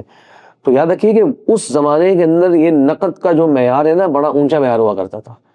سادے لوگ نہیں ہوا کرتے تھے اس معنی میں کہ بس اللہ کے رسول کی بات سناؤ بھائی تم 1 گھنٹے بیٹھ کے اور ہم سب سبحان اللہ پڑھتے جائیں گے بیٹھے ہوئے. نہیں, حضرت عائشہ رضی اللہ عنہ تک بات پہنچتی, کہتی تھی یہ جس نے کہا ہے وہ غلط کہا ہے, جس نے یہ بات کہی ہے ایسے نہیں کہا اللہ کے رسول صلی اللہ علیہ وسلم نے. تو وہ جیسے ہمارے یہاں آج کے زمانے میں انگریزی اس طرح میں کہتے ہیں کرٹیکل تھنکنگ کی بات کرتے ہیں بڑی, کہ انسان کے اندر جو ہے وہ ایک ناقدانہ تبصرہ کرنے کی صلاحیت ہونی چاہیے. تو صحابہ کرام کا جو آپ صلی اللہ علیہ وسلم کی تربیت کی وجہ سے جو ایک معیار تھا سوچ و فکر کا, آئی کیو لیول جسے ہم لوگ آج تک کہتے ہیں, وہ انتہائی اعلیٰ درجے کا تھا. یہ ایک جذباتی بات نہیں کر رہا میں, اس کی بہت سے دلائل دے سکتے ہیں آپ. مثال کے طور پہ میں واقعہ سناتا ہوں آپ کو. عبداللہ بن عباس رضی اللہ عنہ مکہ میں یہ فتویٰ دیا کرتے تھے کہ کوئی شخص چاہے حج کے موقع پر تو وہ حج تمتع کر سکتا ہے, یعنی عمرہ کرے پھر احرام کھول دے پھر بعد میں حج کر لے. اب ابوبکر اور عمر رضی اللہ عنہما نے اس سے منع کر دیا تھا. واقعہ تفصیل ہے کیوں منع کیا تھا. وہ چاہتے تھے کہ لوگ عمرہ کرنے الگ سے آئیں اور حج کرنے کے لیے الگ سے آئیں, ورنہ لوگ کیا کرتے تھے کہ ایک بار جا رہے ہیں حج کرنے, عمرہ بھی تب کر لیں گے. تو وہ چاہتے تھے پورے سال مکہ میں آبادی رہے. خیر, عروہ بن زبیر جو کہ تابعین میں سے اور حضرت عائشہ رضی اللہ عنہ کے بھانجے, مستحمد میں روایت ہے کہ وہ کہتے ہیں کہ اے عبد بن عباس آپ لوگوں کو گمراہ کر رہے. اب وہ صحابی ہے, یہ تو تابعی ہے, تو کہ کیوں اس طرح جملہ بولا کہ کیوں ایسے تم بات کہہ رہے ہو.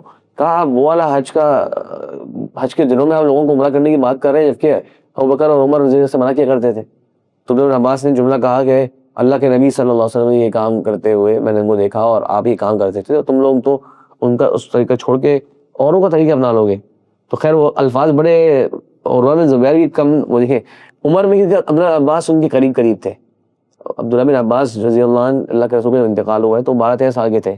مقام صحابی کا مقام افضلیت وہ اور چیز ہے, لیکن علم کی صلاحیت اور سنت کا علم اس کے اندر کوئی دوسرا بھی ان کو چیلنج ڈیولپ کر سکتا ہے, خاص کر عروہ بن زبیر جیسا شخص جس کے حضرت عائشہ رضی اللہ عنہ سے ایک خصوصی بھانجا ہونے کی وجہ سے ہر وقت ان کے شاگرد ہوا کرتے تھے.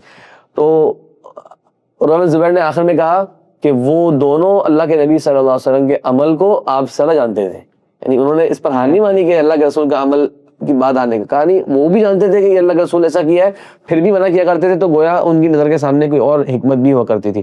بتائیں مقصد کیا ہے؟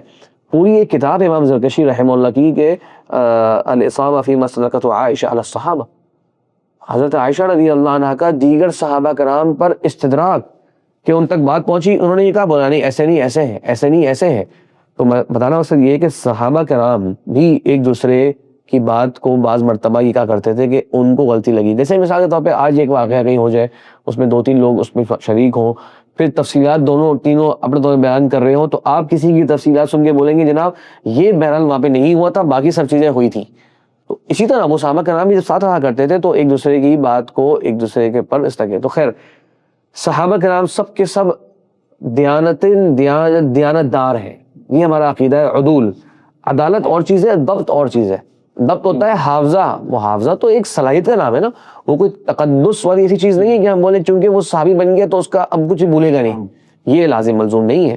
اسی لیے صحابہ کرام کے اندر تعداد احادیث کا معاملہ مختلف ہے.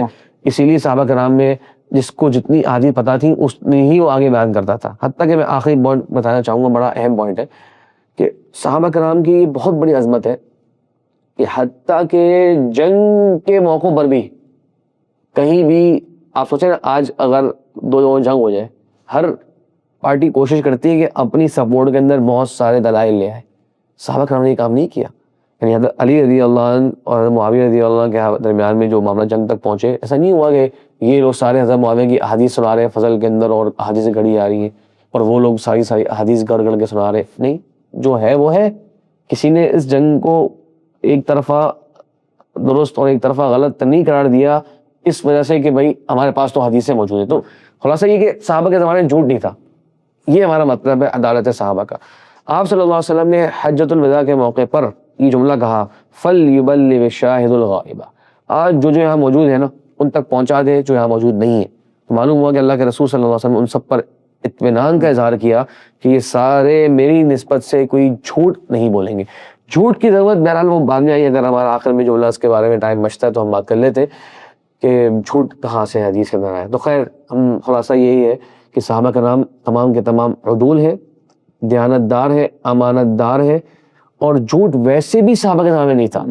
بات میں ضمنی ہو رہی ہے معذرت کے ساتھ. ایک واقعہ میں اور سنانا چاہوں گا، وہ صحیح بخاری میں ہے، حضرت ابو سفیان رضی اللہ عنہ کا واقعہ اسلام سے پہلے کا. جب وہ ہرقل کے دربار میں وہاں موجود تھے، اس نے بلایا، بہت سے سوالات کیے، تو جب اس نے کہا کہ میں تم سے کچھ سوال کرنا چاہوں گا اور تم مجھے ان کے سوال کے جوابات دو. صحیح بخاری کے الفاظ ہیں کہ حضرت ابو سفیان کہتے ہیں کہ اگر تو مجھے اس کی حیا نہ ہوتی کہ مجھ سے آج کوئی بات اگر جھوٹ میں نے کہہ دی تو وہ نوٹ کر لی جائے گی اور پھر باقاعدہ میرے نام سے بیان کی جائے گی، تو میں اس موقع پر کوئی نہ کوئی بات ایسی کہہ دیتا. لیکن مجھے حیا آئی کہ میرے نام سے ایک جھوٹ بتایا جائے کہ ابو سفیان نے یہ کہا تھا اور ایسے نہیں ہے ایسے ہیں. تو انہوں نے جو اس موقع 12-14 جوابات دیے وہ سارے کے سارے حقیقت پر مبنی جوابات دیے. سوچیں وہ اسلام نہیں لائے. تو جھوٹ انتہائی معیوب خلق جو تھا وہ اس زمانے میں تھا. جیسے کہ ہم آج بھی دیکھتے ہیں کچھ سوسائٹیز کے اندر، ضروری نہیں کہ وہ مسلمان ہی ہوں جھوٹ نہ بولتے ہو، بہت سارے غیر مسلم بھی ہو سکتے ہیں جو جھوٹ نہ بولتے ہیں کیونکہ وہ اس کو ایک اخلاقی طور پر بہت بری چیز سمجھتے ہو. خیر تو خلاصہ یہ کہ صحابہ کرام جو ہے وہ سارے کے سارے آپ صلی اللہ علیہ وسلم کی بات کو بیان کرنے میں آگے قابل اعتماد ہیں. البتہ ان میں سے اگر کسی کا کسی پر استدراک ہے، کسی نے کسی کی تصحیح فرمائی، کسی نے کہا کہ ان کو غلطی نہیں لگی، تو پھر یہ محدثین اس کو پورا ایک کیس اسٹڈی کے طور پہ ڈسکس کرتے ہیں، ان کی سپورٹ میں دلائل جمع کرتے ہیں، ان کی سپورٹ میں دلائل جمع کرتے ہیں، پھر جا کر فیصلہ کرتے ہیں کہ جناب ان کی بات زیادہ بہتر معلوم ہو رہی ہے ان قرائن کی بنیاد پر، اور ان کی بات اس موقع پر مرجوح معلوم ہو رہی ہے ان قرائن کی بنیاد پر. یہ تو یعنی اگر ان سے کوئی بھول چوک کی غلطی ہوئی بھی تو وہ محدثین نے واضح کر دی امت پر. بالکل بالکل. یہاں تک تو الحمدللہ ہمارے تک بات کلیئر ہو چکی ہے. اب کتابت بھی واضح ہو گئی، تدوین بھی واضح ہو گئی، تصنیف بھی واضح ہو گئی. اب ہمارے ہاتھ میں صحیح البخاری ہے. جی. اب سوال یہ پیدا ہوتا ہے اگر امام بخاری نہ ہوتے تو جو بخاری میں حدیثیں ہیں کیا وہ نہ ہوتی؟ کیا یہ صرف بخاری کے پاس تھی اور کسی کے پاس نہیں؟ یہ بڑا دلچسپ سوال ہے. اس میں ایک بڑی اچھی کتاب بھی ہے، ایک عرب میں رائٹر ہے اس کے، انہوں نے لکھا ہے کہ میرا نبی صلی اللہ علیہ وسلم الی البخاری. تو یہ تھوڑے سے تدوین کے مراحل انہوں نے جو ہے اس میں کور کیے ہیں. ڈاکٹر احمد صنوبر ان کا نام ہے. خیر سوال پہ لیتے ہیں. دیکھیں انہوں نے بھی اس میں ذکر کیا ہے کہ اگر امام بخاری رحمہ اللہ نہیں ہوتے نا تو صحیح بخاری کی کوئی بھی حدیث ہم سے مس نہیں ہوتی. اب بہت بڑا دعویٰ ہے, 7,200 حدیثیں ہیں تقریباً صحیح بخاری کے اندر. وہ ثابت کر رہے ہیں, اس پہ وہ ابھی کام بھی کر رہے ہیں, ایک ریسرچ, کہ کوئی بھی حدیث ایسی نہیں ہے جو صرف صحیح بخاری کے اندر ہے اور کسی حدیث کتاب میں نہیں ہے. اس کیا مطلب کہ جناب یہ احادیث امام بخاری تک بھی پہنچ رہی تھی, جو خاص علاقے کے اندر تھے, مصر والوں تک بھی پہنچ رہی تھی, بصرہ والوں تک بھی پہنچ رہی تھی, مکہ مدینہ تک بھی پہنچ رہی تھی. یہ حدیث اس طرح سے پھیلا کرتی تھی بالکل. تو کسی ایک کتاب کا اس پہ تمام دار و مدار نہیں ہے. اس کی ایک اور مثال دیتا ہوں میں آپ کو. صحیح بخاری کے اندر بعض احادیث کے اندر موجود ہے, جیسے حدثنا عبد الرزاق عن معمر. عبد الرزاق ان کے استاد ہیں, عبد الرزاق بن حمام الصنعانی, اور ان کی کتاب ہے مسند عبد الرزاق. ان کے استاد ہیں معمر بن راشد الازدی الیمانی, ٹھیک ہے, ان کی کتاب ہے جامع معمر بن راشد. یہ دونوں کتابیں آج پرنٹ ہوئی نہیں ہیں. بہت ساری احادیث ایسی ہیں جو معمر بن راشد کی کتاب کے اندر موجود ہیں, وہی سند امام بخاری رحمہ اللہ نے صحیح بخاری میں ذکر کری ہے. یعنی امام بخاری کہہ رہے ہیں حدثنا عبد الرزاق عن معمر, مثال کے طور پہ عن سعید المسیب, مثال کے طور پہ, تو معمر بن راشد کہہ رہے ہیں حدثنا سعید المسیب. تو وہ حدیث تو ہمارے پاس ایک اور اونچی سند کے ساتھ مل گئی ہم کو. اگر امام بخاری کی کتاب کو مائنس بھی کر دیا جائے تو جامع معمر بن راشد میں وہ حدیث آ گئی. اس طرح سے بہت ساری احادیث آپس میں ملی ہوئی ہیں. صحیفہ حمام بن منبہ کے بارے میں بات آ جاتی ہے. 138 ہجری میں ان کا انتقال ہوا ہے, تابعین میں سے ہیں. ابو ہریرہ رضی اللہ عنہ کے شاگرد ہیں, ڈائریکٹ انہوں نے احادیث سنی تھی ابو ہریرہ رضی اللہ عنہ سے. ان کی احادیث صحیح بخاری میں بھی ہیں, صحیح مسلم میں بھی ہیں. یہ پورا کا پورا صحیفہ تقریباً 140 احادیث اس کے اندر ہے. پورا کا پورا صحیفہ یہ مسند احمد کے اندر موجود ہے, ٹھیک ہے, تمام احادیث. آج تک ہمارے پاس یہ صحیفہ پورا نہیں تھا موجود, لیکن پھر اس کی ڈاکٹر حمید اللہ جو گزرے ہیں بڑے حیدرآباد کے عالم دین, انہوں نے مختلف لائبریریز کے اندر, ترکی میں, برلن میں وغیرہ جا کے اس کے مخطوطی جمع کی, تو یہ پورا نسخہ ان کو مل گیا. حیران کن بات یہ کہ جب وہ اصل نسخہ ملا صحیفہ حمام بن منبہ اور اس کا تقابل کیا گیا مسند احمد کے اندر جو موجود تھا, ایک حدیث بھی کم نہیں تھی اس کے اندر.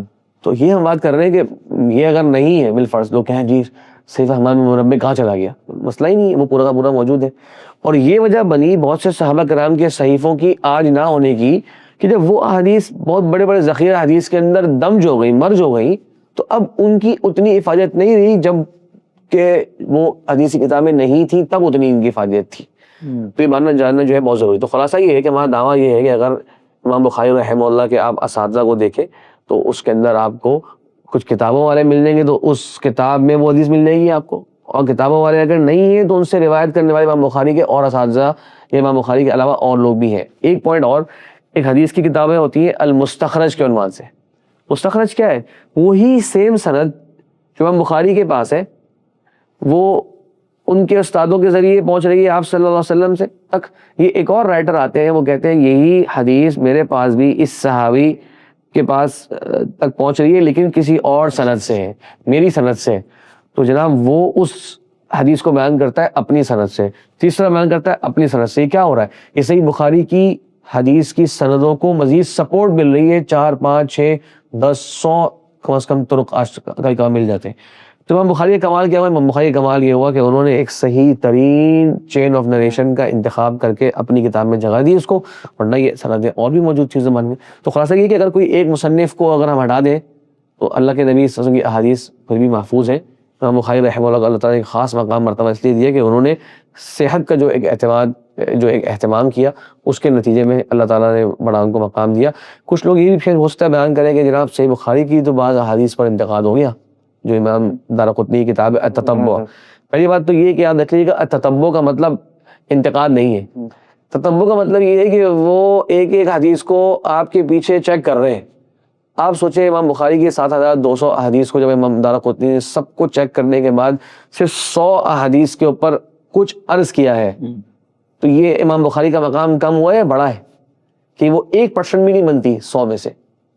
اور وہ عرض جو کیا ہے وہ جاننا ضروری ہے کہ وہ یہ نہیں کہا کہ یہ حدیثیں میرے عقل میں نہیں آ رہی یا جسے سمجھ نہیں آ رہی, جیسے آج کل کچھ ہمارے نام نہاد حدیثوں پہ اعتراض کرنے والے اعتراض کرتے ہیں نا, یہ تو حدیث عقل میں نہیں آ رہی, یہ تو ممکن نہیں رسول نے کہا ہو, یہ مقام رسالت کے لائق نہیں ہے وغیرہ وغیرہ, اس طرح استعمال کرتے ہیں. امام دارقطنی کا ایک نقل بھی ایسا نہیں ہے, بس امام دارقطنی کہیں بولتے ہیں کہ یہ حدیث میرے پاس تو اس سند سے آئی ہے، امام بخاری نے یہ سند بیان کری ہے، جبکہ یہ صحیح بات یہ ہے کہ یہ سند اس کی ہے. کبھی امام بخاری کے پاس سند میں 5 راوی ہیں، امام دارقطنی کہتے ہیں نہیں اس میں ایک راوی رہ گیا، یہ سند 6 راویوں کے ذریعے پہنچی تھی نہ کہ 5، بیچ میں سے ایک راوی مسنگ ہو گیا. امام دارقطنی کا اپنا اجتہاد، اور ان کی 100 جو احادیث پہ 110 پہ جو انہوں نے انتقاد کیا، اس نوعیت کا انتقاد ٹیکنیکل قسم کی چیزوں کا، اس میں سے اکثر کو علماء نے تسلیم ایسے بھی نہیں کیا. یعنی ہم یہ تھوڑی کہ انہوں نے اگر اعتراض کر لیا تو سب نے اس کو مان بھی لیا، واقعی اعتراض ہے، ہاں اس کا جواب بھی دینے والے لوگ موجود تھے. خیر تو یہ بات ہماری پھیل جائے گی. لیکن امام بخاری رحمہ اللہ کی کتاب کو بڑے ہی اچھے انداز سے ویریفائی کرنے کے بعد جب گھوم پھر کے یہ 100 کچھ ملاحظات ملے تو 2 باتیں ثابت ہو گئی. ایک تو یہ کہ الحمدللہ اللہ ہی کی کتاب معصوم ہے، غلطی سے پاک ہے، اور ہمارا کسی کتاب کے بارے میں دعویٰ نہیں کہ وہ غلطی سے پاک ہے. دوسرا یہ کہ جب جسے کہتے ہیں 1% تک احادیث پر کچھ نہ کچھ ہلکا پھلکا سا ملا ہے، وہ بھی ٹیکنیکل قسم کی نوعیت کی بات ہے، اس کا مطلب یہ کہ باقی پہ ڈھونڈنے کے باوجود کچھ نہیں ملا تو یہ تو اس کا مقام مرتبہ اور بڑا کر دیتی ہے. یعنی یہاں سے یہ بھی پتہ چلتا ہے نا کہ جیسے امام بخاری کی اصل مقصد تو صحیح حدیثیں تھی، صحیح حدیث کے بھی آپ نے بتایا کہ علماء نے مستخرجات لکھی اور واضح کر دیا کہ دیگر اسانید سے بھی ہیں. کیونکہ تقدس نہیں ہے نا اس معنی میں کہ بس امام بخاری نے کہہ دیا تو مان لو، نہیں، اس کو بھی سپورٹ کی ضرورت ہے، تو مستخرجات بھی آ گئی. امام دارقطنی نے کہا کہ بھائی اس کو بھی تو چیک کریں، اس کو بھی تو ویریفائی کریں، چیک بھی ہو گیا. خاص کر اس وقت جو ہے اس پر اجماع بھی نہیں تھا کہ اس کی زبان حدیث صحیح ہے، تو امام دارقطنی کسی اجماع کی مخالفت نہیں کر رہے تھے، وہ اپنا ایک اجتہاد تھا ان کا. بعد میں علماء نے کہا کہ اس پر تو سب کا اتفاق بھی ہو گیا. یعنی جب جنہوں نے کوشش کرنی تھی انہوں نے کوشش کر لی، ابو الغسانی انہوں نے کوشش کر لی، ابو مسعود دمشقی، یہ 2-3 نام اور ملتے ہیں، انہوں نے ہلکی پھلکی سے کچھ 2-4-6 احادیث کا ذخیرہ جمع کر لیا، یہ ملاحظات ہیں. اس کے علاوہ کچھ بھی جب نہیں ملا تو وہ امت کا اجماع کی وجہ بھی یہ بنی. یعنی صحیح احادیث کے علاوہ جو بخاری میں معلقات ہیں، حتیٰ کہ ان پر بھی شیخ مستخرجات اور معلقات کی وصل معلقات کی کتابیں، تغلیق التعلیق ابن حجر، اس کی بھی انہوں نے وضاحت کر دی اپنی اسانید سے. بالکل. یعنی یہ بخاری کی اور عظمت کو واضح کرتا ہے اور یہ بتاتا ہے کہ بخاری نہ ہوتی تو ہم یہ ایسا نہیں تھا کہ دین ہم تک پہنچتا ہی نہیں اور ایسی احادیث ہم تک آتی. امام بخاری کا ایک اور بات بھی شاید ناظرین کے لیے مفید ثابت ہو، امام بخاری کی کتاب جو ہے نا اصل میں ان کے زمانے کی 4 انداز کی پھیلی ہوئی کتابوں کا نچوڑ ہے. اس طرح پہلے شاید ذکر کیا ہو. ایک اس زمانے میں کتابیں ہوا کرتی تھی علم السیرہ، اس میں کتاب کا نام تھا سیرت ابن اسحاق، بڑی شہرت تھی اس کو. دوسرا ہے علم الاحکام، اس میں موطا مالک کو بڑا مقام حاصل تھا. تیسرا تھا علم الزہد، اور علم الزہد کے اندر یہ امام عبداللہ بن مبارک رحمہ اللہ کی، اور میں نے ذکر کیا تھا پہلے جیسے ابھی وکیع بن جراح ہے، امام حناد بن السری ہیں، اور دیگر امام احمد حنبل ہیں، بڑے بڑے ائمہ کرام ہیں، ان کی یہ ہے. ٹھیک ہے، یہ چاروں انداز تعلیف اس زمانے میں مشہور تھے. تو امام بخاری رحمہ اللہ نے کتاب کا نام رکھا تھا الجامع. تو انہوں نے یہ چاروں موضوعات تفصیل کے ساتھ لے لیے، اور اس میں جو صحیح ترین احادیثیں تھیں، کیونکہ یہ چاروں انداز کی احادیث لوگوں میں بہت پھیلی ہوئی تھی، اس میں سے صحیح ترین بات کو لے کے جمع کر دیا انہوں نے.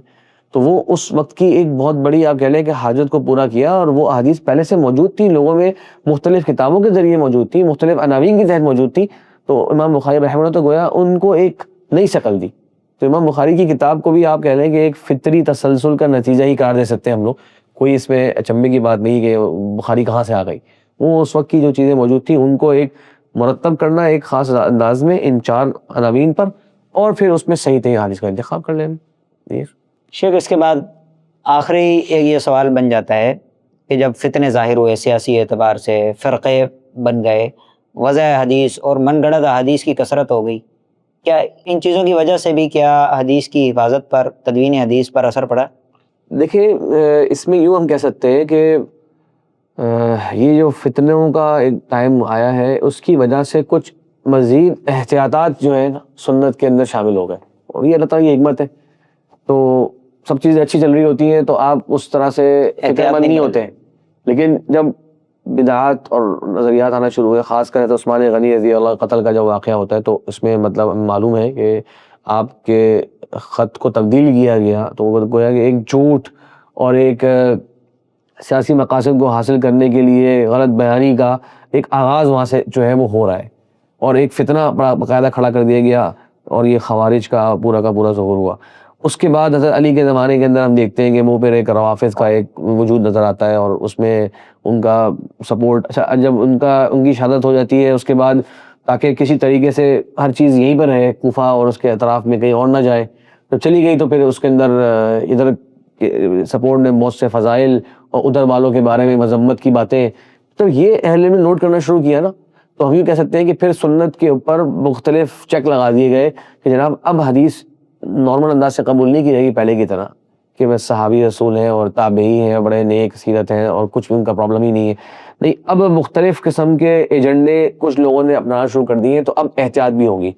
تو اس میں آپ یوں کہہ لیں کہ امام ابن سیرین کا مشہور قول ہے, 110 ہجری میں ان کی وفات ہے, کہ لم یکونوا یسألون عن الاسناد, کہ لوگ سوال نہیں کرتے تھے باقاعدہ سند کے بارے میں, یعنی کہ ان کا مراد یہ ہے کہ جانچ پڑتال نہیں کرتے تھے, بہت کوئی تدقیق اتنی, ہاں بہت تدقیق نہیں ہوتی تھی کہ جناب بہت مائنر ڈیٹیل میں جا کے جو ہے وہ تفصیلات پوچھ رہے ہیں. فلما وقعت الفتنہ, جب حضرت عثمان غنی رضی اللہ عنہ شہادت ہو گئی, اور بعض کہتے ہیں کہ تھوڑا سا فتنے کے مراد یہاں پر مختار ثقفی والا معاملہ ہے, جب اس نے حضرت حسین رضی اللہ عنہ کے قاتلین یا ان سے ایک انتقام لینا شروع کیا تھا وغیرہ وغیرہ. تو یہ وقت جب آیا تو احتیاط کرنا شروع کر دی اور کہا کہ سموا لنا رجالکم, بتاؤ بھائی تمہیں کس نے بتائی ہے, پوری سند دو اپنی. تو کہتے ہیں فینظر الی اہل السنۃ فیؤخذ حدیثہم, چیک کرتے تھے جو سنت کے قریب لوگ ہیں اور سنت والے ہیں, سنت اپنانے والے ہیں, مطلب وہ نقش قدم پر ہیں صحابہ کرام کے طور طریقوں پر, ان کی حدیثیں لے لی جاتی. اور وہ دیکھے جاتے جو بدعتی قسم کے لوگ ہیں جن کا کوئی نہ کوئی ایجنڈا ہے, جو نہ کوئی رفض یا خروج یا اعتزال ان چیزوں سے متاثر ہے, فترکوا حدیثہم. امام ابن حبان رحمہ اللہ ہے, ابن حجر ہے اور دیگر نے بڑی تفصیل سے اس مسئلے کو ذکر کیا ہے. یہ ایک مسئلہ آتا ہے بدعتی راوی کی روایت لیتے تھے یا نہیں لیتے تھے, اس میں تفصیل بہت زیادہ مسئلے کے اندر, لیکن امام ابن حبان اور دیگر نے کہا ہے کہ ایسا شخص جو کہ بدعت میں پڑ گیا اس کا معاملہ الگ ہے, کیونکہ اتنا شدت تھا, جیسے بصرہ کے اندر بدعات, کوفہ کے اندر بدعات, ادھر قدریہ بصرہ میں پھیلے ہوئے, ادھر رافض پھیلے ہوئے. تو اگر تو یہ پورے صرف اس بدعت سے ہلکا سا اثر لینے والے کی روایتیں چھوڑی جاتی تو بہت بڑا ذخیرہ چھوڑ جاتا. یہ ابن مدینہ رحمہ نے فرمایا بھی تھا. لیکن ہوا کیا کہ چیک کرتے تھے کہ جو ان کا سرغنہ ہے اور جو بڑا لیڈر ہے اس کی باتوں کو چھوڑ دیا کرتے تھے. اور یہ داعی الی بدعتی کے بارے میں بہت سے علماء کی رائے یہ ہے کہ اس کی روایتیں نہ لی جائیں. کیوں؟ کہتے ہیں وہ سرغنہ ہے نا, اور وہ اس کا رأس ہے, ایک لیڈر ہے, اس کو اپنی منوانے کے لیے بعض مرتبہ دین کا سہارا لینے کی ضرورت پڑ جائے گی, خاص کر بدعتی ہے, غلط راہ پہ چلنے والا ہے, تو اپنے مقاصد کو حاصل کرنے کے لیے مضمون طریقے بھی استعمال کر سکتا ہے. تو اس کے اندر امکان ہے کہ وہ احادیث کو بھی انداز سے مروڑ کے بیان کر دے. ایسے بندے کی روایتیں نہ لی جائیں. ہاں متاثر ہے تھوڑا بہت, وہ تو اس زمانے کے اندر سمجھنا کہ کوئی کسی بھی غلط فکر سے متاثر نہیں تھے, خاص کر ان علاقوں کے لوگ, یہ بہت مشکل ہو جاتا. تو بہت زیادہ میں کہوں گا کہ میں نے کوشش کری ہے کہ آج کی بات میں بہت زیادہ اس پہ بات کروں کہ ایک انتہائی زیادہ نیچرل طریقہ تھا احادیث کو آپ کہہ لیں کہ اپنانے کا, لینے کا. نیچرل کی بجائے اگر میں کہوں کہ لاجیکل زیادہ بہتر ہوگا. نیچرل میں کوئی لوگ یہ نہ سمجھے کہ یہ سادہ, ہاں یہ نہیں مطلب میرا, انتہائی زیادہ اس کے معیار ہیں, بڑے اس کے آپ کہہ لیں کہ کرائٹیریا ہے, لیکن ہر کرائٹیریا ایسا ہے کہ آپ کو سمجھ میں آئے کہ اس وقت یہ ہونا چاہیے تھا اور وہ ہو رہا ہوگا. بہترین تقاضا تھا کہ ایسا ہو رہا ہوتا اور آپ کو ملے گا ویسے ہی ہوتا تھا, بلکہ اس سے بڑھ کے ہوتا تھا, جس سے آپ کو لگے گا سبحان اللہ کیسے اللہ تبارک تعالیٰ نے یہ سب وسائل اور امور مہیا کرے اور حدیث لی گئی. امام شعبہ کے بارے میں آتا ہے, وہ مطلب بڑے بڑے لوگوں کے پاس جایا کرتے تھے اور دیکھتے تھے کہ اس کے پاس یہ چیز غلطی ہے, اس کی حدیث چھوڑ دیا کرتے تھے.